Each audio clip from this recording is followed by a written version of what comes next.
बड़े मंच पर सरपंच बनने की काबिलियत Virat the run machine Kohli में कूट कूट कर भरी है। अपने नाम की तरह विराट इनका कद हो जाता है जब ओडीआई क्रिकेट में चेज करने की बात आती है।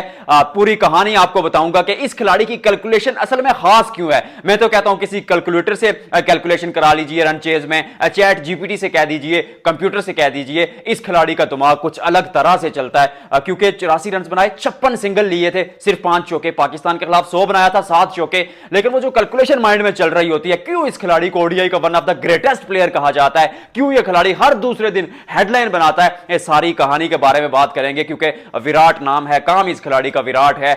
1 साल 5 महीने 13 दिन का इंतजार था। ऑस्ट्रेलिया से कुछ वो हिसाब बाकी था, उसकी थोड़ी वसूली हुई है, वो हिसाब चुकता किया भारतीय टीम ने। पर क्या ये असल में बदला था, इस पर चर्चा करेंगे। मोहम्मद शामी को मत भूलिएगा क्योंकि इस खिलाड़ी ने 18 मैचेस में ओडीआई फॉर्मेट में आईसीसी इवेंट्स में 55 विकेटें ली हैं। श्रेयस अय्यर चौथे नंबर पर आकर वो कमी किसी की महसूस होने नहीं देते क्योंकि वो भी Virat the run machine Kohli के साथ खड़े होते हैं। उसके साथ साथ हर खिलाड़ी, क्योंकि चैंपियन टीम का ये होता है ना कि हर खिलाड़ी उनका मैच विनर होता है, तो ये टीम एक झुंड की तरह, एक जुट की तरह खेलती है। ऐसा लगता है कि ये लड़ती झगड़ती है और आखिरी गेंद तक फाइट करती है। टीम इंडिया के बारे में बात करेंगे। दूसरी जानिब पाकिस्तान क्रिकेट बोर्ड ने फ्रॉड सिलेक्शन की एक्सपोज हो रहा है पीसीबी।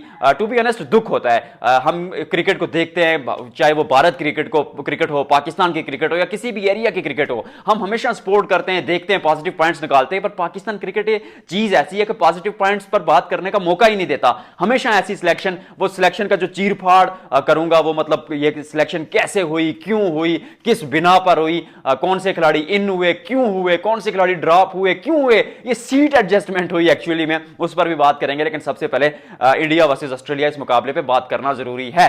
रात को हमने डिटेल में बात की थी पर वो मन नहीं भरा क्योंकि 5 महीने, 1 साल 5 महीने और 13 दिन का इंतजार था। वो ट्रेविस हेड से कुछ बदला चुकाना था। वरुण चक्रवर्ती ने जो षड्यंत्र रचा था वो ट्रेविस हेड के वो हेड में ना हेडिक बन के वो घुस गया। और फिर जब वो विकेट ली ट्रेविस हेड की, वो खुशी, वो दुबई का मैदान झूमा, 140 करोड़ भारतीय झूमे। क्यों झूमे? क्योंकि वो थोड़ा सा वो चल रहा था कि ट्रेविस हेड भारत के खिलाफ रन बनाते हैं, चाहे वो डब्ल्यूटीसी का फाइनल हो, 2023 वर्ल्ड कप का फाइनल हो, तने तनखा मैच लेकर चले गए थे। उसके साथ साथ बॉर्डर गवास्कर ट्रॉफी भी हो या बायलैटरल सीरीज हो, हमेशा इंडिया के खिलाफ रन बनाते थे। वो उन पे ना फोकस था हर बंदे का। और मैच से पहले ना कल वो बातचीत कर रहे थे डेनियल विटोरी से कि ऐसे किया जाए, वैसे किया जाए, कुछ चीजें वहां पर चर्चा चल रही थी। वो यही चल रही थी कि यार ये इंडिया के स्पिन को कैसे खेला जाए। अटैक करने की कोशिश की पर तब की बात और थी, तब भारतीय टीम तैयारी करके आई थी। ट्रेविस हेड से वो कमी, वो थोड़ा सा बदला जरूर लिया भारतीय टीम ने। और फिर जब इस मुकाबले की, क्योंकि रात को मैं डिटेल में बात कर चुका हूं, अगर आपने वो वीडियो नहीं देखी तो वहां पर देखिएगा। अब मैं इस मुकाबले के मेन पॉइंट्स की बात करूंगा। देखिए सबसे जो बड़ा मेन पॉइंट आता है वो Virat the run machine Kohli आते हैं। क्योंकि जब आप 2 खिलाड़ी शुरू पर आउट हो जाते हैं तो फिर होता है कि यार ये 264 रन इतना आसान है नहीं इस मैदान पे। सच ये है कि न्यूजीलैंड से 249 नहीं बना था। इस पिच पर अगर देखा जाए दुबई में तो 270-80 पार टोटल होता है यार, और पार टोटल के बिल्कुल करीब खड़ी है। और ऑस्ट्रेलिया की टीम खड़ी है जो मेंटली स्ट्रांग है, ये तो आपको अटैक नहीं करने देंगे। तो वहां पर क्या होता है, वहां पर आप कोशिश करते हैं कि यार कुछ ना एक्स्ट्राऑर्डिनरी चीज आपके पास आए। तो फिर वहां पर जब मैटर बड़ा होता है तो किंग खड़ा होता है। एक वो हिंदी में कहावत भी चलती है कि जब मौके बड़े होते हैं, जब मैटर बड़ा होता है, जब मंच बड़ा होता है, तो वहां पर विराट कोहली खड़ा होता है। वो उसी कद के साथ खड़े थे। और खास बात उस इनिंग्स की, देखिए हर कोई बात कर रहा है कि भाई मॉडर्न डे मास्टर है, ग्रेटेस्ट ऑफ ऑल टाइम है, मैच निकाल के लेके जाता है। लेकिन सबसे खास बात यह है ना कि वो अगली टीम को महसूस नहीं होने देता कि वो मैच आपसे खींच रहा है। ऐसा नहीं है कि कोई आते ही कोई बड़े शॉट्स खेलना शुरू कर देंगे, या आउट ऑफ द बॉक्स, या ना स्कूप मारते हैं ना रिवर्स स्वीप मारते हैं। मतलब अपना काम कर रहा होता है ये खिलाड़ी, और आपसे वो फतह आपसे छीन लेता है और आपको खबर तक नहीं होती, आपको पता तक नहीं चलता। इस खिलाड़ी के खेलने का अंदाज ऐसा है। 56 सिंगल्स। पोस्ट मैच में कहा भी कि आपको तब पता चलता है आप अच्छे खेल रहे होते हैं जब आप सिंगल डबल्स लेते हैं। तो वो चीज नजर आई। I mean Virat the run machine Kohli यार इस खिलाड़ी की ना सबसे जो मुझे पर्सनली खास बात ये लगती है कि वो ईगो को साइड पे रख देता है। नहीं सोचता कि 100 बनाऊं, मैं भी शायद सोचा भी हो रात को क्योंकि थोड़े परेशान नजर आए थे, लेकिन नहीं सोचते कि पर्सनल माइलस्टोन अचीव करूं। सोचते हैं कि यार रन्स बनाऊं, टीम के लिए खेलूं। और जब 19-20 साल का इतना लंबा कैरियर होने के बावजूद भी वो अंदर जो ना छोटे बच्चे की तरह वो जो चाह होती है यार करना है, टीम के लिए मैचेस जीतने हैं और रन्स बनाने हैं, वो खुश नहीं होते, वो खुद से कभी खुश नहीं होते, हमेशा टीम के लिए परफॉर्म करते हैं। और रात को ये इनिंग्स 84 रन थे, पर इसका महत्व मेरे नजदीक किसी शतक से कम नहीं था। और जिस तरह की इनिंग्स खेली वो वो लाजवाब थी और ऑस्ट्रेलिया के जबड़ू से फतह छीन ली उनसे और ऑस्ट्रेलिया को पता तक नहीं चला। ये इस खिलाड़ी की काबिलियत, Virat the run machine Kohli. मतलब इतने अरसे तक अगर आप क्रिकेट खेल रहे हैं और आपको आपके सर पर ताज नहीं है लेकिन फिर भी आपको किंग कहा जाता है, तो मतलब कुछ तो अलग किया ही होगा आपने। और अगेंस्ट ऑस्ट्रेलिया ना ओवरऑल इस खिलाड़ी की बात असल में करना थोड़ी सी लंबी करना मैं इसलिए चाहता हूं क्योंकि आईसीसी नॉकआउट्स में देखें यार, आईसीसी नॉकआउट्स में मतलब 5-6 दफा तो 50 से ऊपर रन बना देते हैं, सेंचुरियां बना देते हैं, 1000 से ऊपर आईसीसी नॉकआउट्स में रन हैं। बंदा खास है यार। 1000 से ऊपर आईसीसी नॉकआउट मैचेस में, सेमीफाइनल या फाइनल या क्वार्टर फाइनल मैचेस में अगर डाली जाए, वो मुकाबले जहां पर हार की गुंजाइश नहीं होती, गलती की गुंजाइश नहीं होती, वहां पर 1000 से ऊपर रन इस खिलाड़ी के नाम के आ गए। Virat the run machine Kohli is absolute beast और मजा आता है इस खिलाड़ी को देखते हुए। दूसरा जो बड़ा पॉइंट था वो मोहम्मद शामी था। मोहम्मद शामी को लोग भूल जाते हैं। शामी इज, अगर सच कहूं ना, तो भारतीय टीम का एक क्लच प्लेयर है। आप माने ना माने, 18 मैचेस में 55 विकेट्स, आईसीसी ओडीआई फॉर्मेट की मैं बात कर रहा हूं, चाहे चैंपियंस ट्रॉफी हो या फिर ओडीआई वर्ल्ड कप हो। 18 मैचेस में 55 विकेट्स।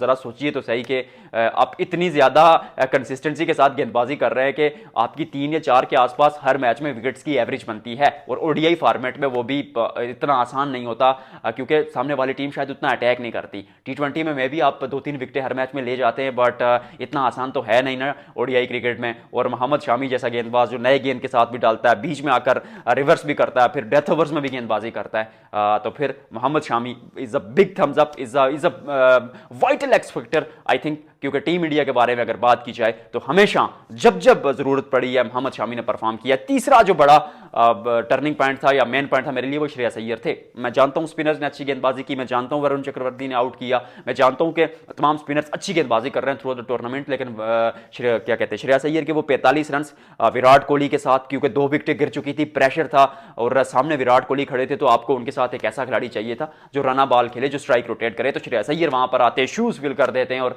डे बाय डे हर दूसरे दिन श्रेयस अय्यर खुद को एक हीरा, कोयले की कान में हीरा देखा आपने, वो हीरा साबित करने की कोशिश कर रहे हैं खुद को। और इतने बड़े खिलाड़ियों के झुंड में जहां विराट कोहली है, रोहित शर्मा है, और विराट कोहली रोहित शर्मा के साथ तीसरा खिलाड़ी एक ऐसा आता है कि जिसको आप रिकॉग्नाइज करना शुरू करते हैं। Shreyas Iyer is that kind of player. मैं जानता हूं कि वहां पर शुभमन गिल भी हैं, मैं जानता हूं यशस्वी जायसवाल भी हैं, Abhishek Sharma, they are talented और वो शायद भारतीय क्रिकेट का कल भी हूं, लेकिन श्रेयस अय्यर ओडीआई क्रिकेट में, मतलब वो 23 का वर्ल्ड कप देख लें या ये चैंपियंस ट्रॉफी देख लें या जहां पर ओडीआई में मौका मिलता है, श्रेयस अय्यर जैसा खिलाड़ी शायद आपको इतनी आसानी से मिले ना। आखिरी और मेन पॉइंट जो टीम इंडिया का वो ये था, बल्कि इसके बाद एक और पॉइंट डिस्कस करूंगा। सबसे मेन पॉइंट जो अब तीसरे नंबर पर आता है, माफ कीजिएगा चौथे नंबर पर आता है, वो ये है कि सबसे जो स्पिन गेंदबाजी है ना, स्पिन गेंदबाजी हर टीम के पास है। मतलब आते हैं विकेट चटकाते हैं, लेकिन टीम इंडिया की स्पिन गेंदबाजी एक ऐसी गेंदबाजी है जो आपको रूम नहीं देती।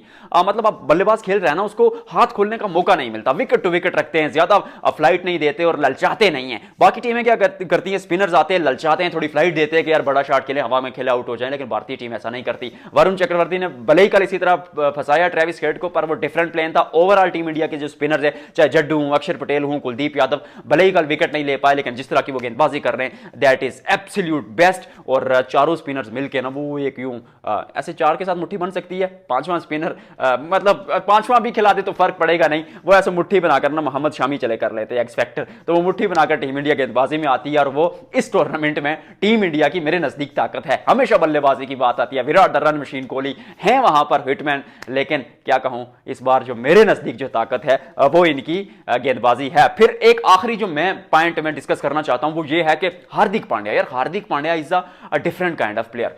गेंदबाजी करते तो ऐसा लगता है कि गेंदबाज ही है, बल्लेबाजी करते तो लगता है कि यार ये खिलाड़ी तो बल्लेबाज ही है, मतलब गेंदबाज कहां हो गए। फील्डिंग करते तो लगता है यार फील्डिंग के लिए ही तो बना है, he is that kind of player. और सबसे बड़ा जो मतलब गेम को यूं पलटने वाला खिलाड़ी टीम इंडिया में मौजूद है। अब तक शायद उतना बड़ा कार्य किया नहीं है, ठीक है, कल अच्छी बल्लेबाजी की, गेंदबाजी भी पाकिस्तान के खिलाफ भी अच्छी की थी, कल भी अच्छी गेंदबाजी की है, फील्डिंग में भी अच्छा करते हैं, बट मुझे लगता है हार्दिक पांड्या का बेस्ट अभी भी बाकी है। उसके बाद उसके साथ साथ अगर बात की जाए तो केएल राहुल भी वहां पर मौजूद है। और ऑस्ट्रेलिया से जो बदला लिया है टीम इंडिया ने, देखिए वो दुख जरूर हुआ था जब आप नवंबर में हारे थे ऑस्ट्रेलिया से, वो दिल जरूर टूटे थे, वो मूवमेंट्स डिफरेंट थी, लेकिन मुझे ऐसा लगता है कि ये मुकाबला बदला इन अ सेंस नहीं है, क्योंकि इस मुकाबले का शायद मतलब वेटेज उस तरह नहीं थी, क्योंकि आप अपने घर खेल रहे थे, 1.5 लाख बंदा वहां वहां पर देख रहा था, लेकिन उससे कम भी नहीं है। वो थोड़ा मरहम जरूर लगेगा जख्मों पर, क्योंकि आपने ऑस्ट्रेलिया को हराया है, पवल दावेदार टीम को हराया, आपके सामने चुनौती थी ऑस्ट्रेलिया की, उसको सर किया है और ट्रेविस हेड से बदला चुकाकर टाटा बाय बाय कर दिया है इस इवेंट से। उसके साथ साथ जी पाकिस्तान की स्टोरी पे आते हैं कि पाकिस्तान ने फ्रॉड सिलेक्शन कैसे की। सबसे बड़ी बात तो यह है कि आकिब जावेद साहब, जो कि आप चीफ सिलेक्टर भी हैं, हेड कोच भी हैं, सब कुछ आप ही हैं, आपसे मोहसिन नकवी ने भी कहा जब आपने चैंपियंस ट्रॉफी की टीम बनाई, वसीम अकरम ने भी कहा, हर खिलाड़ी चीखा चिल्लाया कि यार स्पिनर रख लो, लेकिन आपने स्पिनर नहीं रखा। आपने उसका कहा कि चैंपियंस ट्रॉफी में हम इसी टीम को बैक करेंगे, और आपने खुशदिल शाह और सलमान अली आगा को पार्ट टाइम स्पिनर बना के खिला दिया। और जब 3 विकेटें आपने न्यूजीलैंड के खिलाफ ले ली तो वहां पर आपके सलमान अली आगा और खुशदिल शाह आते हैं, गेंदबाजी अच्छे करते हैं। मैं लोगों को कैसे समझाऊं, लोग कहते हैं 5 का इकॉनमी तो रेट था, यार इकॉनमी रेट अच्छा था, लेकिन पार्ट टाइमर थे, उनके अगेंस्ट प्रेशर नहीं होता, और जो अगली टीम जिसके 3 खिलाड़ी आउट हो चुके हैं वो प्रेशर को हटाने की कोशिश करती है इन्हीं ओवर्स में कि अगली टीम के पास प्रॉपर गेंदबाज नहीं है। तो वहां पर आपने सिर्फ एक स्पिनर रखा, स्पेशल स्पिनर इब्रार अहमद, और जब आप न्यूजीलैंड में जा रहे हैं तो आप 3 स्पिनर्स को लेके आ जाते हैं। आई मीन ये कहां, मतलब क्या हो रहा है यार, लोग अंधे हैं, अंधे बहरे माशरे में जी रहे हैं हम, ये हो क्या रहा है। उसके साथ साथ दूसरी चीज के स्क्वाड में आपने कहा कि सर्जरी करेंगे, यार आपने बाबर को T20 में नहीं रखा, रिजवान को T20 में नहीं रखा, लेकिन ओडीआई में तो रख दिया। ये किसको बेवकूफ बनाने की कोशिश की जा रही है, खिलाड़ियों को एडजस्ट किया, किसी को वनडे में, किसी को T20 में। शाहीन शाह अफरीदी को आप कह रहे थे T20 से ड्रॉप करेंगे, वनडे में रखेंगे, लेकिन शाहीन आपको भी पता है कि 4 ओवर ज्यादा अच्छे करते तो उनको T20 में रख लिया। हारिस रऊफ तो गेंदबाज ही T20 के हैं, तो उनको आपने T20 में रख लिया और वनडे से ड्रॉप कर दिया। जो खिलाड़ी आपने निकाले हैं ना टीम से, मैं नाम गिनवा देता हूं, कामरान गुलाम और मोहम्मद हसनैन और सऊद शकील। मतलब कामरान गुलाम यार अभी टेस्ट में बाबर आजम को रिप्लेस कर चुके थे, अच्छा परफॉर्म किया था साउथ अफ्रीका के खिलाफ, वो बड़ी इनिंग्स एक मुकाबले में फेल होते हैं चैंपियंस ट्रॉफी में, और आप उनको टीम से निकाल देते हैं। मतलब असली जो खिलाड़ी आपने ड्रॉप किया ना, जो सर्जरी की है, वो कामरान गुलाम और हसनैन की है। मतलब हसनैन पिछला 1 या 2 मैचेस खेले कमबैक के बाद, और उसके बाद जो उनकी परफॉर्मेंस थी डोमेस्टिक में, मतलब टॉप करके आए थे। एक खिलाड़ी डोमेस्टिक में टॉप करके आता है, अब 2 मैचेस के बाद उसको निकाल के देते हैं, ये फ्रॉड सिलेक्शन नहीं तो क्या है। और दूसरी जानिब खिलाड़ियों को एडजस्ट किया गया है, और अभी जो आप सोच रहे हैं, या जो आप ना भी शायद सोच रहे हो, एक ऐसा जो माहौल क्रिएट होने लगा ना, जो मेरे तज्जिए के मुताबिक मुझे लगता है वो ये है कि न्यूजीलैंड में अगर यंगस्टर्स की टीम हार जाती है और पीएसएल फिर उसके फौरन बाद है, पीएसएल है तो वहां पर तो बैटिंग पिचेस होंगी, वहां पर बाबर भी रन बनाएंगे, रिजवान भी बनाएंगे, सारे खिलाड़ी बनाएंगे। आप कहेंगे यार देखें सीनियर्स ही हमारा सर का ताज है, वो माथे का झूमर है, इनको वापस लेके आ जाओ, तो शायद उस तरह आप कम बैक भी करा लें उनको। क्योंकि आकिब जावेद से सवाल हुआ था कि क्या कैरियर खत्म हो गया बाबर रिजवान का, उन्होंने कहा था कि कम बैक कोई भी कभी भी कर सकता है, तो क्या आप फिर एक और कम बैक आ रहा है, हम इसके बारे में सोचना शुरू कर दें। और उसके साथ साथ इस सिलेक्शन में बड़े लूप होल्स हैं, उसमें यह भी है कि उस्मान खान को किस बेस पर आपने स्टिल टीम में रखा हुआ है, आप उनको ओडीआई में साथ लेके जाते हैं, उनको खिलाते ही नहीं और ओडीआई से ड्रॉप कर देते हैं। यार आई मीन मतलब जोक चल रहा है, चल क्या रहा है, एक खिलाड़ी को आप साथ लेके जाते हैं, उसको खिलाते ही नहीं और ड्रॉप कर देते हैं, और फिर T20 में फिर साथ रख लेते हैं, हालांकि T20 में उनकी परफॉर्मेंस नहीं है। मतलब क्या हो रहा है यार। आज की वीडियो में फिलहाल इतना ही, इस पे और भी बात करूंगा अगली आने वाली वीडियोस में। आज के इस व्लॉग में फिलहाल इतना ही। कमेंट सेक्शन में बताइएगा कि आप मुझे कहां से देख रहे हैं।